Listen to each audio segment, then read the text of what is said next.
Bharat hospital का मकसद आपकी सेहत। मल्टी स्पेशलिटी और नर्सिंग होम चौबत में कहाँ मिलेगा? भारत मेडिकल पर मिलेगा। भारत मेडिकल पर सब मिलता है। सोने के मशहूर व मारूफ ताजिर सैयद मोहसिन सुनार के यहाँ शादी ब्याह और दीगर तकारीब के लिए सोने के जेवरात जैसे अरबी डिजाइन के लॉन्ग हार, नेकलेस, गलसर, रानी हार वो दीगर दस्तियाब है। बताया हजरत पीरपुरा नगर नांदेड़। अस्सलाम वालेकुम नाज़रीन, नांदेड़ उर्दू न्यूज़ में आपका इस्तकबाल है। चले जानते हैं आज की खबर। उमरखेड़ में समाजवादी पार्टी का अजीमोशान कामयाब जलसे आम।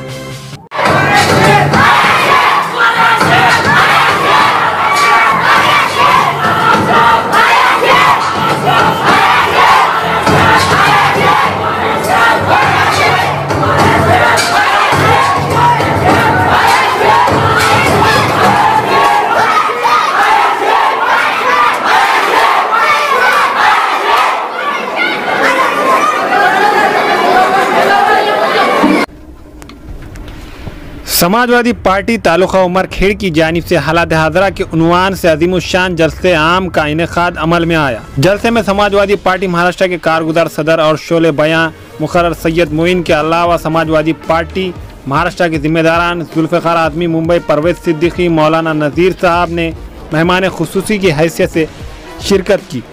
जलसे में उमरखेड़ के अलावा अतराफ व इकनाफ के अवाम की कसीर तादाद में शिरकत करके जलसे को कामयाबी से हमकिनार किया। मुलायम सिंह यादव ने मना किया था आसिम आदमी को क्या फैमिली का इलेक्शन मत करो, मैं आपको पूरी जनाब परवेज सिद्दीकी अब देखा होगा जनाब लोगों के साथ ना इंसाफ हुई है।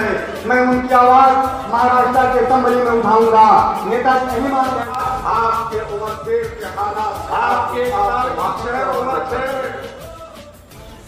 जनाब संविधान जलाने वालों के खिलाफ सैयद मोइन को आया गुस्सा। आज सुबह जब धर्माबाद से फोन आया और कहा कि हम लोग संविधान को जलाने वालों के खिलाफ में रैली निकालने वाले हैं, तो मैंने कहा कि बिल्कुल निकालिए। समाजवादी पार्टी और हम सब आपके साथ में है, क्योंकि संविधान बचेगा इस मुल्क का। डॉक्टर बाबा साहेब अम्बेडकर की बनाया हुआ संविधान अगर बचता है तो याद रखो हम सब भी इस मुल्क में महफूज रहेंगे। वरना ये भगवा करण में इस मुल्क को लपेटने वाले अपनी सोच को, अपनी धारा को यहाँ के इंसानों पर लादने की कोशिश कर रहे हैं। अगर हम जिंदा है, हम बाकी रहना चाहते हैं, तो जमहूरियत को हमको कायम रखना होगा और उसके लिए हमको इन कमीनों से लड़ना होगा।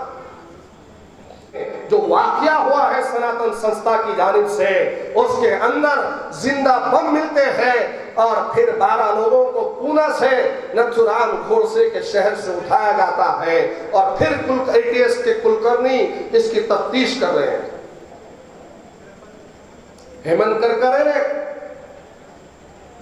बहुत पहले निशानदेही की थी सनातन संस्था की, संघ परिवार की। पता नहीं कौन सा उनका इरादा था।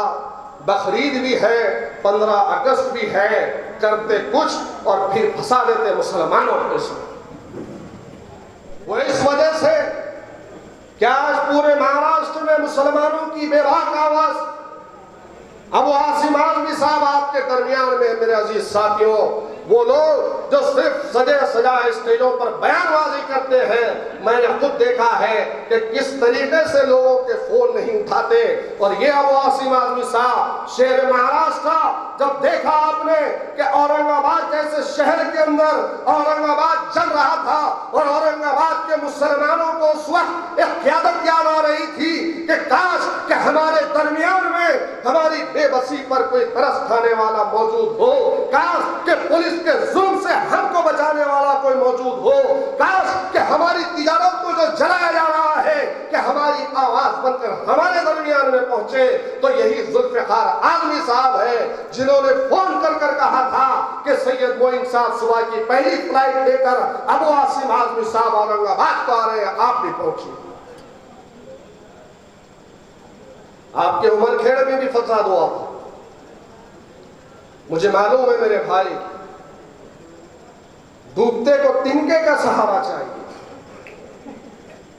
आदमी जब परेशान होता है उसके नौजवान बच्चों को घर से उठाकर जेलों में डाल दिया जाता है। फसादात के नाम पर इसी उम्र खेल में नौजवानों को हिरासत में लेकर डाल दिया गया। क्या कसूर था उन नौजवानों का? यही कसूर था कि मस्जिद के सामने आकर तो पत्थरबाजी कर रहे थे, उनको रोकने की कोशिश की, उल्टा इन नौजवानों पे केस बुके, उनको जेल में डाला गया। और जिस वक्त मैं यहाँ पर आया था मैंने उनकी माओं की आंखों में आंसू को देखा। वो चीख रही थी, चिल्ला रही थी कि बच्चे घरों में सोए हुए थे, उनको उठाकर पुलिस ने लेकर चले। जिनके अपने जाते हैं उनको एहसास होता है। औरंगाबाद के फसादात के अंदर उन बिलबिलाती माओं के जबानों पे यही आवाज थी कि काश के हमारे दरमियान में कोई पहुंचे। अल्हम्दुलिल्लाह अबू आसिम आज़मी साहब ने अपने तमाम कामों को पीछे छोड़कर मिल्लत के मजलूम तबकात की आवाज को तरजीह देते हुए औरंगाबाद का रुख किया। हर एक से जाकर मिले, डीसीपी से मिले, सीपी से मिले, एसपी से मुलाकात की और कहा कि मुसलमानों पे होने वाले मजालिम को बंद करिए और इन बच्चों के जो लोग फरियाद दे रहे हैं उनकी खैर दर्ज कीजिए और उन लोगों पर कार्रवाई कीजिए जो मुजरिम है, जो खुल्लम खुल्ला सांड की तरह घूमकर जला रहे थे मुसलमानों की इमलाक। खूब लंचिंग के नाम कत्ल मामले पर सैयद मोइन ने कहा, हमारे महाराष्ट्र के पुणे से सिलसिला मोहसिन शेख से जो चालू हुआ है, ये मॉब लिंचिंग का वाकया रुकने का नाम नहीं लेता है।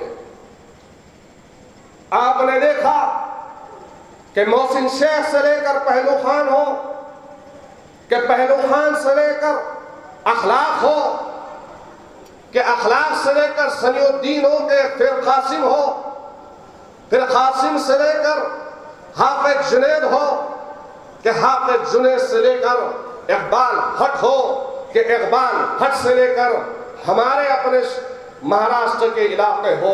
कोई इलाका इससे छूटा नहीं है कि जहां पर गाय के नाम पर यहां पर इंसानों का कत्ल हो रहा है।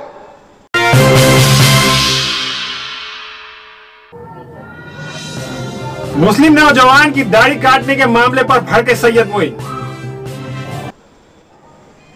तो उसके बाद में हरियाणा के मेवात से एक नौजवान काम कारोबार मांस की तलाश में निकलकर जाता है गुरुग्राम में। तो उस गुरुग्राम में चंद शरपसंदों ने, फिरका परस्तों ने, दहशतगर्दों ने उसको पकड़कर उसकी दाढ़ी को काटने पर मजबूर करने का काम किया और उसको ले जाकर नाई की दुकान पर नाई से कहा कि इसकी दाढ़ी काट दिए।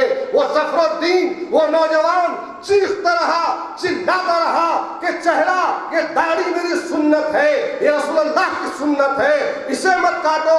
और वो नाई ये कह रहा था कि मुसलमान है, मैं इसकी दाढ़ी नहीं काटूंगा। उसके बावजूद भी उनके शरपसंदों ने, उन दरिंदों ने नाई को मारा और जफरुद्दीन को कुर्सी से बांधकर उसकी दाढ़ी को कटवाया। ये ताली बजाने का वाकया नहीं है मेरे अजीज दोस्तों। क्या मुसलमानों, क्या तुम्हारा खून इतना सस्ता हो चुका है? क्या इस हिंदुस्तान में अक़लियतों का, दलितों का खून इतना सस्ता हो चुका है कि आज हमारा खून बह रहा है, कत्ल हम हो रहे हैं, मजलूम हम हैं और फिर हुकूमतें हैं कि हमारी सुनने को, मानने को तैयार नहीं है। नाने उर्दू न्यूज़ यूट्यूब चैनल को सब्सक्राइब जरूर करें और बेल आइकन को क्लिक करें। बेल आइकन को क्लिक करने से होगा ये कि आपको लेटेस्ट न्यूज़ अपडेट की नोटिफिकेशन मिलती रहती है, तो सब्सक्राइब करना ना भूलें।